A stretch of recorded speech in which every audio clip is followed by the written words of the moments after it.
አበባ ሌላ ድንቅ ውበትና ሌላ ሞገስ ተሰጣት። ቅዱስ ፓትርያርኩ በተደሞ ነው የቤተ ክርስቲያንን ልዕልና ያሳየነው ሲሉ መሰከሩ።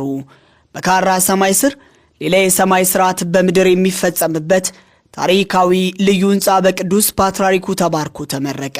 ምዕመናን የዘመናት መሻታቸው ሞላ። የ30 ዓመት ጉጉት እነሆ በእግዚአብሔር እርዳታም ተጨበጠ። አዲስ አበባ ላይ ሆነን ቤትም ብንዞር የቤተ ክርስቲያንን ጉልላት እንመለከት ይሆናል እንጂ ሙሉን ከነመሰረቱ ቤተ ክርስቲያንን መመልከት አይቻለንም።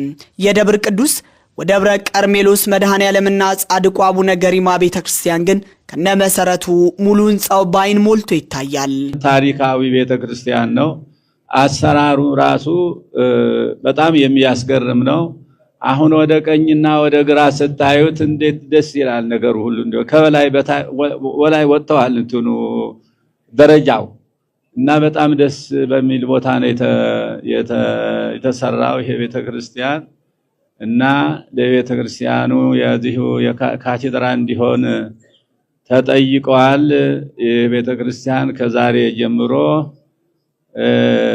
ካቴድራል ተብሎ ተሰይሞላቸዋል።